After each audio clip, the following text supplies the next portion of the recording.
we made this record. We made it up in near Perth in this house that I live in for the wintertime. And we made it with this wonderful band from Toronto called The Wooden Sky.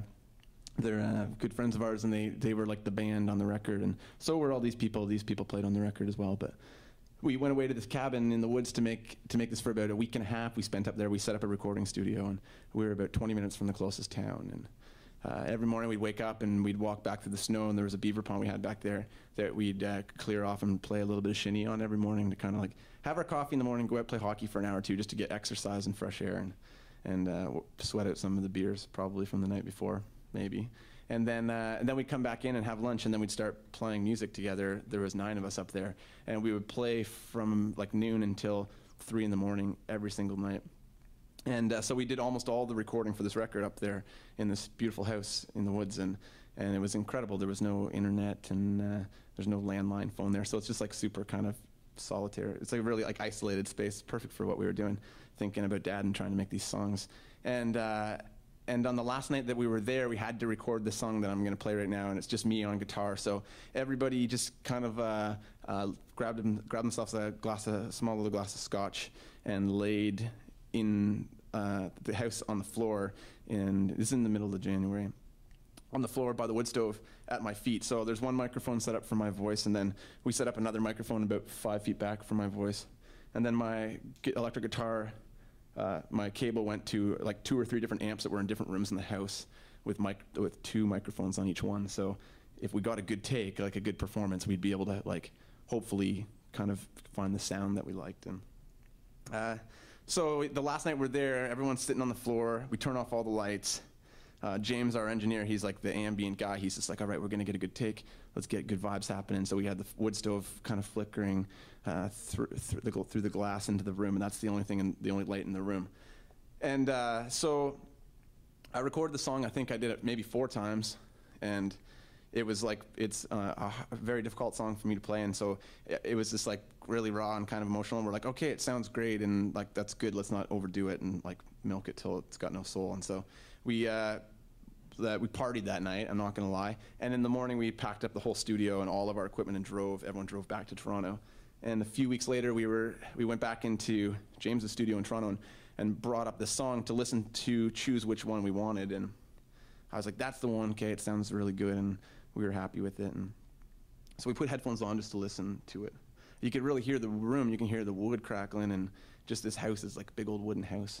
And about, I don't know, 10 seconds into this recording, you can hear an ice cube in a glass of scotch kind of like pop. You know when ice cubes in a drink sometimes it does that beautiful kind of crackling sound. So it was picked up on these condenser microphones, and you can very clearly hear it. You gotta listen close, but it's crystal clear, like my ice cube popping in this glass of whiskey. And so we left it in there on the record. You can hear it on the last song on Spectral Dusk. And I've been telling this story almost every single night on tour because I think it kind of really puts the record in context. But I hear this pop of this ice cube, and I'm instantly like pulled back into this cabin in the middle of the wintertime with my dearest friends in the whole world, making this record about my father, who I cared about so much, and they cared about me enough to make a record about him, to like leave their girlfriends and their boyfriends and their jobs and the internet and all that kind of stuff that like pulls us away from just thinking sometimes, and came up there and took this big chunk of their busy lives, took some time out to make it. So I want to dedicate it to everyone that's on stage with me tonight for again taking time out of their busy lives to rehearse with us and to practice these songs and to come and play them for you. So thanks, guys, wherever you are.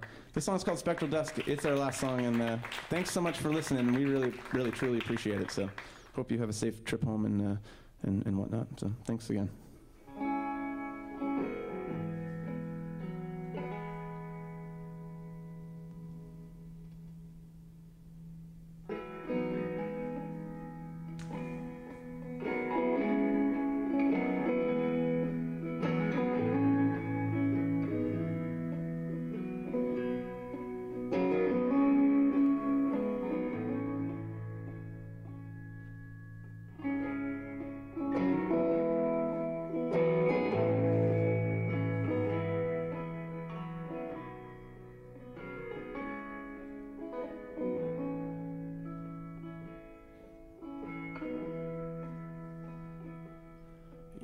would sit by yourself at the end of the day, watching spectral dusk settling on Mazenal Lake, and the water turns to glass and the moon hangs on the bay, and the smoke from your pipe is drifting up and away.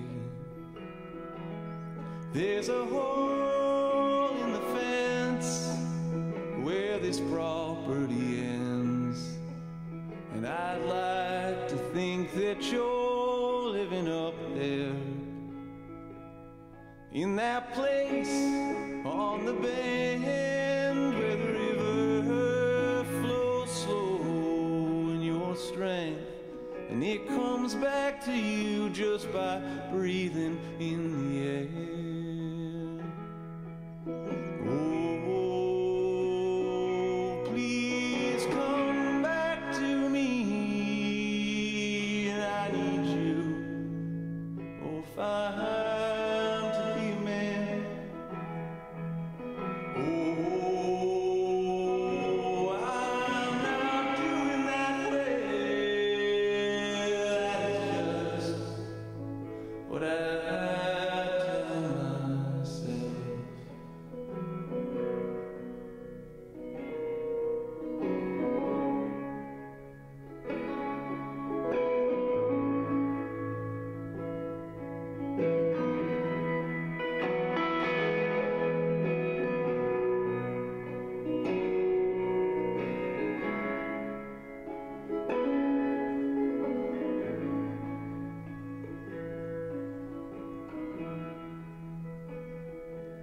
And you would sit all day long because you could not stand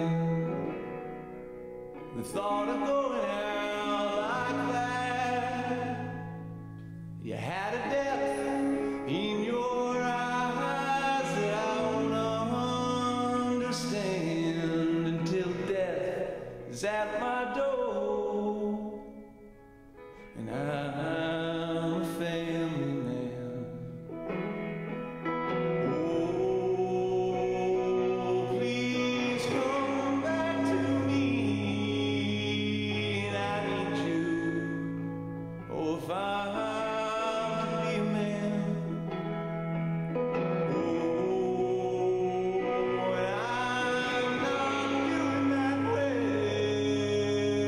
That is just what I tell my friends. It's what I tell my friends. It's what I tell my friends. It's what I tell my friends. It's what I tell my friends.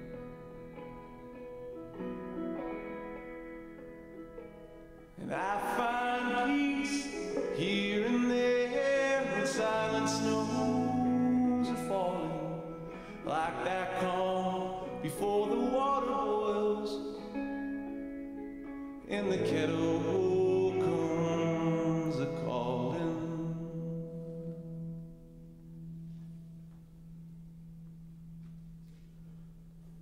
Thank you very much, everybody.